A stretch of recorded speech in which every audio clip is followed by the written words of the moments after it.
Guys, तुमने notice किया होगा हॉस्पिटल्स वगैरह की जो वाइब्स होती है वो अलग ही होती है। और हॉस्पिटल एक ऐसी जगह है जहाँ पे बर्थ और डेथ दोनों एक ही टाइम पे एक ही जगह पे होते हैं, क्योंकि बच्चे भी वहाँ पे पैदा होते हैं और काफ़ी मौत वगैरह भी होती हैं। तो मिस्टीरियस जगह हो सकती है ये, और पैरानॉर्मल एक्टिविटीज़ भी बहुत पॉसिबल होती है कि वहाँ पे हो।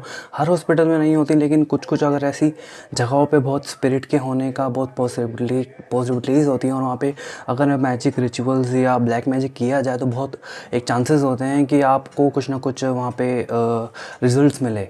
तो एक ऐसे ही मैं आपको हॉस्पिटल की कहानी बताने वाला हूँ, जो एक कोलकाता का अबेंडन हॉस्पिटल है आज की डेट में। तो ये हॉस्पिटल अचानक से ही अबेंडन हो गया था। यहाँ पे काफ़ी पैरानॉर्मल एक्टिविटीज़ होने लग गई थी, तो जिस वजह से तो हॉस्पिटल को धीरे धीरे बंद कर दिया गया और आज ये अबेंडन जगह है। लेकिन 2007 में इसको एक खोलने की काफ़ी कोशिश की गई, और रीज़न पता चले इसके लिए डॉक्टर रोहन सेन जो एक साइकेट्रिस्ट थे, और उनको ब्लैक मैजिक वगैरह की काफ़ी नॉलेज थी उनके फैमिली बैकग्राउंड की वजह से। तो उनको एक लेटर आता है इस हॉस्पिटल की तरफ से कि आप प्लीज़ यहाँ पे आइए और इन्वेस्टिगेट कीजिए और पता लगाइए कि यहाँ पे कुछ है या नहीं है, ताकि उस हॉस्पिटल को दोबारा खोला जा सके और वहाँ पे दोबारा से इलाज वगैरह शुरू किया जा सके। तो जो डॉक्टर रोहन सेन होते हैं काफ़ी इंटरेस्टेड हो जाते हैं कि हाँ, उनको एक सब मौका मिला कि वो सब चीज़ें जान सकें, तो वो इसको एक्सेप्ट कर लेते हैं। फिर वो वहाँ पे उस हॉस्पिटल में एक रात जाते हैं, और जैसे ही वो एंटर करते हैं तो उनको वहाँ की वाइब्स काफ़ी अजीब तरीके की महसूस होती हैं, और काफ़ी टेम्परेचर में उनको डिफरेंस महसूस होता है, और एक बहुत ही अजीब सी स्मेल आ रही होती है। और जैसे जैसे वो हॉस्पिटल में जाते हैं तो उनके कान में कुछ विस्पर की और कुछ कुछ सुसुसाने की आवाज़ें आती हैं, पर वो डरते नहीं हैं, क्योंकि इन चीज़ों से वो डरते नहीं थे, उनका इनका पता था। और वो एक साइकियाट्रिस्ट भी थे और पढ़े लिखे भी थे, तो वो थोड़ा आगे जाते हैं। तो ऐसे ही वहाँ पे डिस्कवर करते करते उनको कुछ चीज़ें पता चलती हैं कि वहाँ पे एक कुछ डेथ्स हो गई थी, जिसके बाद ही ये सब शुरू हुआ। तो उसमें से एक डेथ थी, वो थी एक छोटी बच्ची की, इसका नाम रिमी था।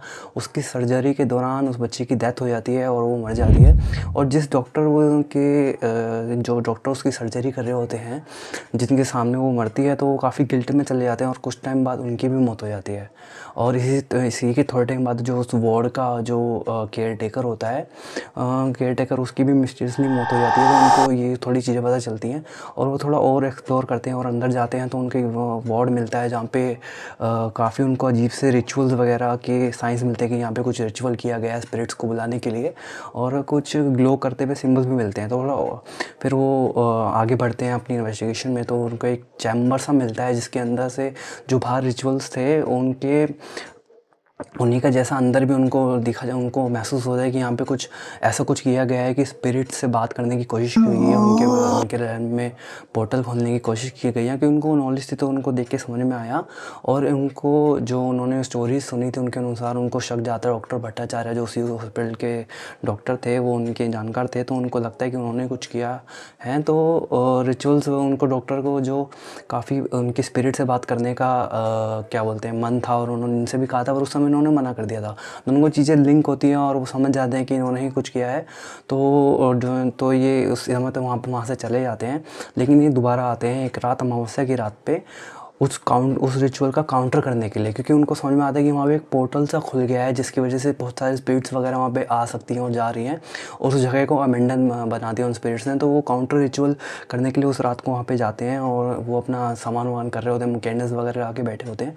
लेकिन तभी वो जो उस वार्ड के जो केयर टेकर की स्पिरिट होती है, वो उनको पोजेस कर लेती है, और वो उनको पोजेस करके कर लेती है, और वो रिचुअल्स नहीं कर पाते हुए। और वहाँ से उनको सुबह जब वो उनके जो हॉस्पिटल का जो स्टाफ वहाँ पे जाके देखता है, क्योंकि उनको पता था कि डॉक्टर को हमने वहाँ भेजा हुआ है, तो उनसे कुछ खबर नहीं आती। तो वो हॉस्पिटल में भी जांच करते हैं उनके घर के बाद, तो उनको वहाँ पे उनकी बॉडी मिलती है, लेकिन वो जिंदा होते हैं। तो फिर जब उनको होश आता है, तो उनको पता चलता है कि इनकी जो मेंटल सैनिटी है, मेंटल स्टेबिलिटी है, वो जा चुकी है, और थोड़े मेंटल से हो जाते हैं, कुछ कुछ बड़बड़ाते रहते हैं। कभी कभी उनको कुछ कुछ दिख रहा होता है, और अजीब तरीके से विस्पर करते रहते हैं पूरे टाइम। तो लेकिन जो उनका मेन मोटिव था उनको बुलाने का, वो अधूरा ही रह गया था, क्योंकि जो राज था उस हॉस्पिटल के मेंटन का, वो उनको पता नहीं चलता किसी को। वो राज उनके डॉक्टर रोहन सेन के साथ ही एक मिस्ट्री बन के रह गया था, और आज भी वो जो हॉस्पिटल है वो अमेंडन ही है। तो ये स्टोरी थी एक कलकत्ता के अबेंडन हॉस्पिटल की। नाम तो मैं नहीं बताऊंगा, और जो मेरे को स्टोरी मिली थी जहाँ पे वहाँ पे ऐसा कोई नाम मेंशन भी नहीं था। तो होप आपको स्टोरी अच्छी लगी हो तो आप इस वीडियो को लाइक कर सकते हो, चैनल को सब्सक्राइब कर सकते हैं, और कमेंट में बता सकते हैं कोई अबेंडन प्लेस या कोई हॉन्टेड प्लेस की अगर आपको स्टोरी चाहिए। और ईमेल है यहाँ पे मैंने डाल दिया है। और thank you for watching, take care, bye, please subscribe.